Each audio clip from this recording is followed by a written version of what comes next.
against arguably the best defender in world football at the moment, and expect to be up to speed. It just doesn't add up. To your point about selection, I'd go with Moura, Son, and Kane, and if assuming that he is right, the decision has been made that he's going to start, and just play a straight-out counter-attacking game, which you saw from Spurs in the second half against Ajax, albeit with Llorente, which you've seen Kane play with England, with Rashford and Sterling alongside him, and as Stuart is pointing out, pretty much just bypass the midfield as a game plan. Give me some X factors, maybe players that you wouldn't expect to be, potential game winners on both teams. Players who have to have a really good game for their team to win tomorrow. Is there anyone out there? I'm going to go with goalkeepers. Not the normal candidates. I know you're going to go they're all star players, aren't they? I mean, Harry Winks, he's missed some games. He's been a big player for Tottenham in the last few months, and he's really come on. He's very tidy in the middle of the park.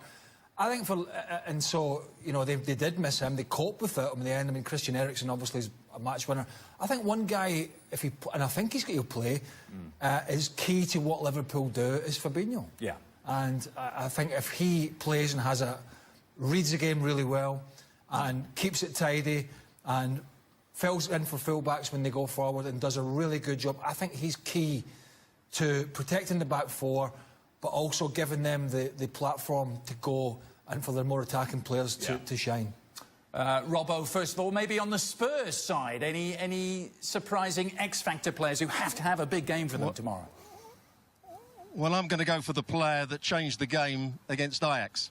He's not everybody's favourite, he's not very mobile, but if Spurs are losing the game and the last 15, 20 minutes they need to get the ball forward, they need to get crosses into the box, Llorente may just come on and get that equaliser or get a goal that... Phenomenal. I said to Robert 2 minutes ago, I said, yes, he had to make some saves, but he never looked as though anything was going to beat him. I mean, he didn't put a foot wrong, his distribution was fantastic, and he just looks so calm. I mean, he looks as though he could smoke a cigar while he's in goals, and his partner in front of him, Van Dijk. Yeah. I mean, the one time I thought Son had actually done him in the penalty box, and he just changed gear, made the challenge and gave a corner away. I mean, the two of them have been nothing short of phenomenal, no question. Stevie, he fills the goal, didn't he? We've talked about it. Sorry, Robert, we've talked about it and the fact that I've not seen Alisson actually in the flesh being at a game, but I don't know what it looked like for you guys there, but he just looks such a massive physical presence in that goal. Yeah. Far more than Lloris up the other end. Yeah, he looks a massive presence. He held on to everything that came his way. When he had to push it round the post, he pushed it round the post. He made good decisions. He made good decisions on the ball as well. And that's what Karius didn't do last year. His all-round game was excellent. Good saves, good decisions, and also comfortable on the ball, and just has that little bit of presence about him. Point in game, but for Liverpool, in some ways, I think Liverpool scoring so early That's a point in game, but for Liverpool, in some ways, I think Liverpool scoring so early it kind of hindered them, because they then didn't have to go forward.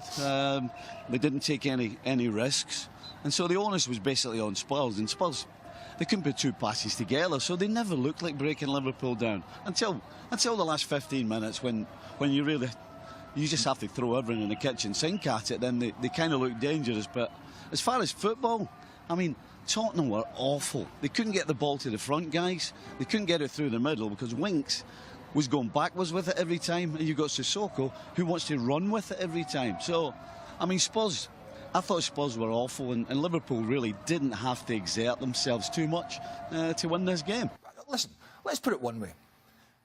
Liverpool were so off-colour. They've just won the Champions League, by the way. They just won Europe's elite competition and deserved to after the season they've had. They were so off-colour by their standards. That's how poor Tottenham were, right? They couldn't even really, apart from a couple of saves from Alisson second half, they couldn't cause this Liverpool team that looked lacklustre and a little bit more disjointed than they normally are, a little bit lacking of energy that they normally have. And Spurs, for all the possession, didn't really cause that many problems. And I go back to the other point, is Harry Kane, right? Now, Harry Kane didn't do anything wrong, but he didn't do much right. He clearly wasn't fit.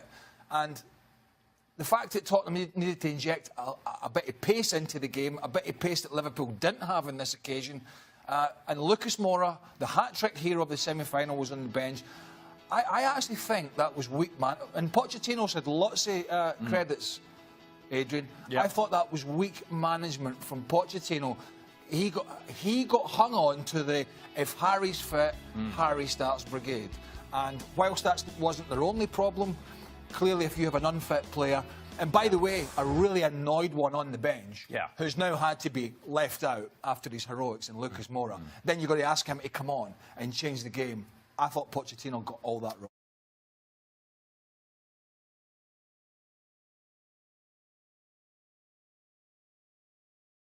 Different kind of game, and Liverpool didn't chase it, and normally Liverpool had gone for the throat, and they didn't have to on this occasion. See, usually Liverpool is the aggressor. It's the team that is getting in your face. Yep. It's the team that is getting numbers around the ball and creating turnovers out of the midfield and from there transitioning forward. But once you score that early, you say, well, I don't think they're good enough to beat us.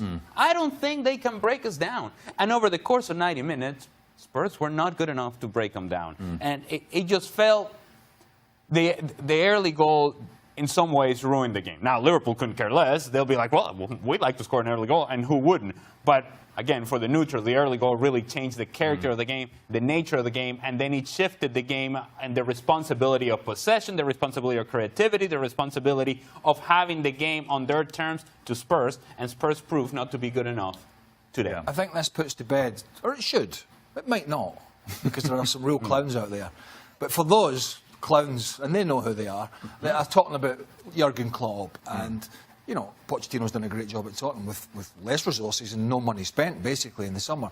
But for those that were saying, well, Liverpool, you know, Klopp hasn't won a trophy this, he hasn't done this, he's not doing that. The progression of this club has been excellent.